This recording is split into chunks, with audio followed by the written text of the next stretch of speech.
আসসালামু আলাইকুম এভরিওয়ান, আশা করি সবাই খুব ভালো আছেন। আজকের দিনটা ছিল ব্যস্ত কিন্তু একদম ভরপুর ভালো লাগা আর সৃষ্টিশীলতায় ভরা। চলুন দেখে নেই মা আর আমি কী কাজ করেছি আজকে সকাল থেকে। সকালে মা শুরু করলেন ছোট্ট একটা বাচ্চাদের ফ্রক কাটিং দিয়ে।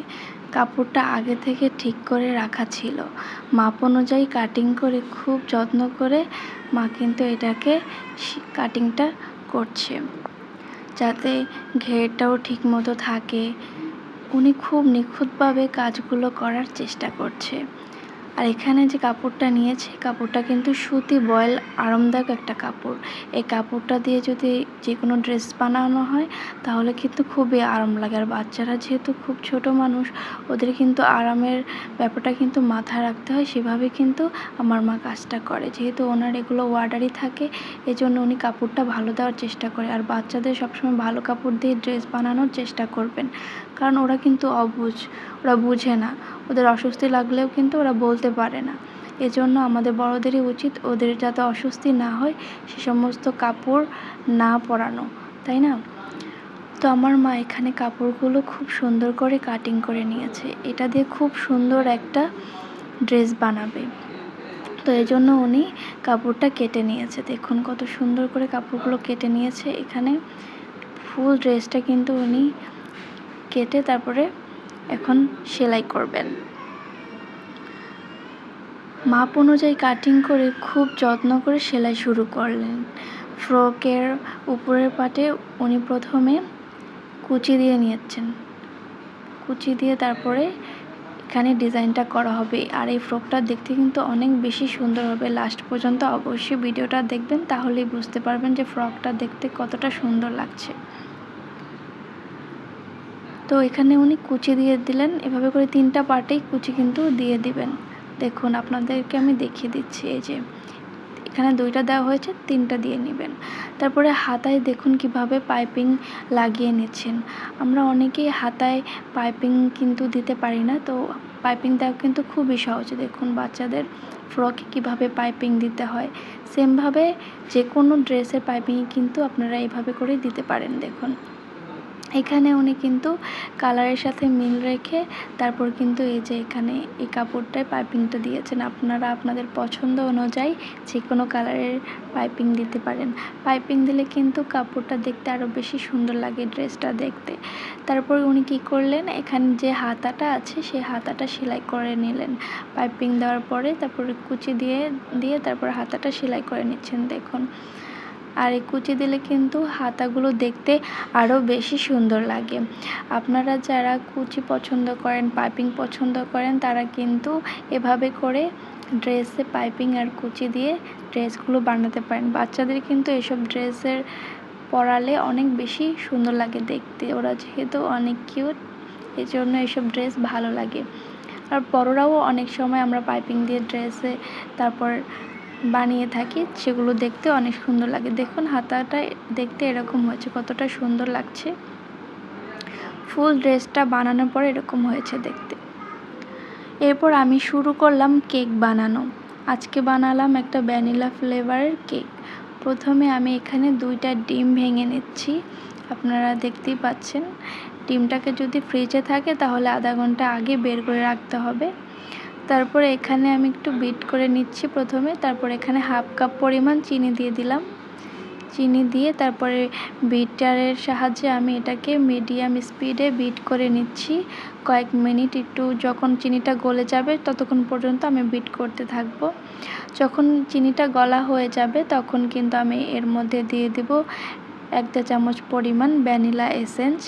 ভ্যানিলা এসেন্স দিলে কি হয়, ডিমের যে একটা কাঁচা গন্ধ থাকে সেই গন্ধটা থাকবে না।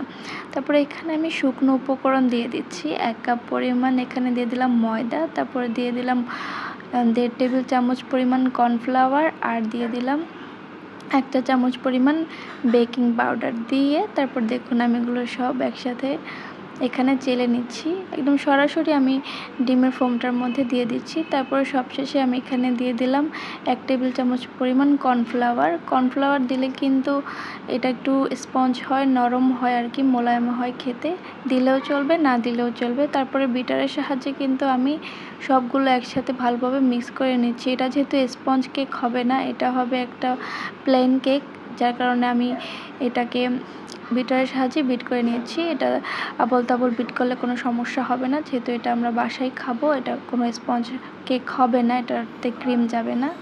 তারপর আমি এখানে 7 ইঞ্চি একটা মোল্ডে এটাকে ঢেলে নিচ্ছি। আপনারা চাইলে এই মুহূর্তে কিন্তু এখানে দিয়ে দিতে পারেন লিকুইড দুধ, তাহলে কিন্তু আরও বেশি মজা লাগবে। যেহেতু আমি গুঁড়া দুধ দিয়ে দিয়েছি, এই জন্য আমি লিকুইড দুধটা দিলাম না। দিয়ে সব একসাথে আমি মোল্ডে ঢেলে নিয়েছি। তারপরে মোল্ডে ঢালা হয়ে গেলে আমি এভাবে করে 3-4টা ঝাঁকি দিয়ে নিয়েছি। তারপরে এখানে দিয়ে দিলাম আগে থেকে বাদাম আমি রেখে দিয়েছি, সেই বাদামগুলো এখানে দিয়ে দিয়েছি। আপনারা আপনাদের পছন্দ অনুযায়ী বাদাম বা মোরব্বা দিয়ে দিতে পারেন। তারপরে এটাকে আমি চুলায় বেক করে নিয়েছি 35 মিনিটের মতো। দেখুন কত সুন্দর একটা কালার এসেছে। এটা কিন্তু পুড়ে যায়নি, এটা কিন্তু কালারের জন্য এরকম দেখা যাচ্ছে। খুবই সুন্দর একটা কালার এসেছে। যেহেতু এখানে গুঁড়া দুধ দিয়েছি, গুঁড়া দুধ দেওয়ার কারণে কালারটা কিন্তু এরকম এসেছে। অনেক সুন্দর লাগছে, খেতেও খুবই মজা হয়েছে মাশাআল্লাহ। আপনারা চাইলে বাসায় এভাবে করে কেক বানিয়ে খেতে পারেন। আর কেকটা কিন্তু খুবই সফট হয়েছে, মোলায়েম হয়েছে। এটা কিন্তু চা দিয়ে খাওয়ার জন্য খুবই পারফেক্ট। চা দিয়ে আমরা বাসায় খাওয়ার জন্য মাঝে মাঝে এরকম কেক বানিয়ে থাকি ক্রিম ছাড়াই। তো আজকেও সেরকম বানালাম। তারপর বানিয়ে একটা এয়ারটাইট বক্সে আপনারা 4-5 দিন খেতে পারবেন। তারপরে আমার মা বসে গেলেন ফ্রকের হাতের কাজের ডিজাইন আঁকতে। তিনি আঁকলেন মোচড় ফুল। এখানে মোচড় ফুল আঁকবেন, সেহেতু উনি এখানে 3টা গোল করে এঁকে নিয়েছেন আর পাতা এঁকে দিচ্ছেন খুব সুন্দর করে। ফুল আর পাতার ঘূর্ণি যেন বাস্তব ফুলের মতো দেখায়, এজন্য। আর এখানে উনি ডাল আর পাতাগুলো এঁকে দিচ্ছেন 3টা একই রকম। এরপর মেহমান আসবে, এজন্য কিন্তু আমার মা বাটাবাটি শুরু করে দিয়েছে। হঠাৎ করে বলল যে আমাদের বাসায় মেহমান আসবে, এজন্য উনি কী করলো, বাটাবাটি শুরু করে দিলেন রান্নার প্রস্তুতি। আমরা কিন্তু সব কিছু প্রথমে আদা, রসুন, পেঁয়াজ আর কিছু গরম মশলা নিজ হাতে বাটলেন আমার মা। আর আমরা বাটা মশলাটাই বেশি ব্যবহার করি, কারণ বাটা মশলা ব্যবহার করলে কিন্তু রান্নার স্বাদ দ্বিগুণ হয়ে যায়। আর আমার মায়ের হাতের রান্না তো মাশাআল্লাহ অনেক বেশি মজা হয়ে থাকে। তারপরে মেহমান আসবে বলে আমি বিছানা গোছাতে বসে গেলাম। বালিশগুলো ঠিকঠাক করে দিলাম, চাদরটাও বেছাবো নতুন করে। বালিশগুলো যেহেতু মেহমান হুট করে আসবে, এই জন্য যেই বালিশগুলো আছে কভারের উপরেই আমি কভারগুলো লাগিয়ে দিচ্ছি, কারণ হাতে বেশি সময় নেই, এজন্য কভারগুলোর মধ্যে কভার ঢুকিয়ে দিচ্ছি। আর এখানে কভারগুলো আর খুলছি না, তাহলে দেরি হয়ে যাবে, যেহেতু মেহমান এসেই পড়েছে প্রায়। তারপরে এখানে আমি কোলবালিশটাও দেখুন ঠিকঠাক করে দিয়ে নিচ্ছি। আর এখানে যেই বিছানাটা আছে, বিছানাটাও বিছানার উপরেই তাড়াতাড়ি করে বিছিয়ে নিচ্ছি, কারণ হাতে একদমই সময় কম। তো প্রথমে বিছানাটাও দেখলাম যে এইভাবে ভালো লাগবে না, তারপর ঘুরিয়ে আবার ওইভাবে করে বিছিয়ে দিলাম। আমি আর আমার ভাই মিলে কাজটা করছি তাড়াতাড়ি করে, কারণ মেহমান এসে পড়লো, এজন্য তাড়াতাড়ি করে গুছিয়ে তারপরে আমরা এই তো গোছানো হয়ে গেলে তারপর আমি একটু ঝাড়ু দিয়ে রেখে দিচ্ছি। বিছানাটা দেখতে অনেক বেশি সুন্দর লাগছে। তারপর বালিশগুলো তাড়াহুড়ো করে রেখে দিলাম, এভাবে করে একটু সাইড দিয়ে রেখে দিলাম কোল বালিশটা। তারপরে এখানে যে টেবিলটা আছে, টেবিলটাও গুছিয়ে নিচ্ছি। এই তো গোছানো হয়ে গিয়েছে দেখুন, তাড়াহুড়ো করতে করতে। তারপরে শুরু হলো আজকে স্পেশাল রান্না, রোস্ট পোলাও আর হচ্ছে কোরমা আর ঝালি মাংস। প্রথমে মা মুরগিগুলোকে রোস্টের জন্য টুকরা করে নিলেন। তারপরে এখানে দেখুন পোলাও চালটা ঢেলে নিলেন। পোলাও চালটা ঢেলে তারপরে এখানে যে মাংসগুলো উনি রান্না করবেন, আর এখানে সব মশলাগুলো একসাথে করে নিয়েছেন। প্রথমে মাংসগুলো রোস্টের জন্য ভেজে নিচ্ছেন, তারপরে এখানে অপর প্রান্তে আরেকটা চুলাতে দিয়ে দিয়েছে এখানে পোলাওর মাংসটা, আর এখান থেকে মাংস কিন্তু ভাজা হয়ে যাচ্ছে। পোলাওটা দিয়ে তারপর ভেজে নিচ্ছেন। প্রথম পেঁয়াজটা বেরেস্তা করে নিয়েছেন, তারপর পোলার যে চালটা আছে পোলার চালটা দিয়ে দিয়েছে, দিয়ে সেটাকে কয়েক মিনিট এভাবে করে নেড়েচেড়ে ভেজে নিচ্ছেন।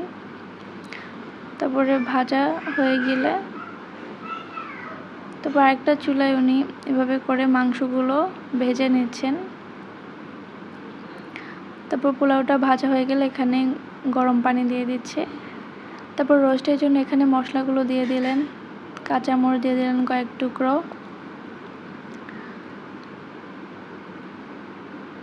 দিয়ে তারপর ভালোভাবে কষিয়ে নিচ্ছেন।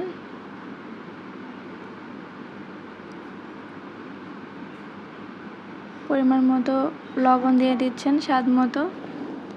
আর আমার মায়ের হাতের এই রোস্টটা কিন্তু সবাই অনেক বেশি পছন্দ করে। তারপর এখানে রোস্টের যে মশলা আছে রাঁধুনি, সেই রোস্টের মশলা অল্প একটু দিয়ে নিলেন জাস্ট ফ্লেভারের জন্য, যেহেতু আগে থেকে উনি সব মশলা বেটে রেখে দিয়েছিলেন। তারপরে ভাজা রোস্টগুলো দিয়ে দিলেন, ভাজা মাংসগুলো দিয়ে তারপরে মশলার মধ্যে কষিয়ে নিচ্ছেন। তারপর এখানে দিয়ে দিলেন দুধ। এখানে কিন্তু আরও অনেক উপকরণ দেওয়া হয়েছে, যেমন বাদাম বাটা, তারপরে ঘি, এগুলো কিন্তু দেওয়া হয়েছে। সেগুলো ক্লিপ আমি নিতে পারিনি, আমি তখন একটু ব্যস্ত ছিলাম, যেহেতু বাসায় মেহমান আসবে এই জন্য। দেখুন রান্নাটা কিন্তু হয়ে গিয়েছে, এই যে পোলাওটা রান্না হয়ে গিয়েছে, তারপরে এই যে রোস্ট রান্না হয়ে গিয়েছে। মানে তাড়াহুড়োর মধ্যে যতটুকু ভিডিও করা যায় ততটুকুই করে নিচ্ছি। তারপরে আমার মা এগুলোকে সার্ভ করে নিচ্ছেন একটা একটা করে।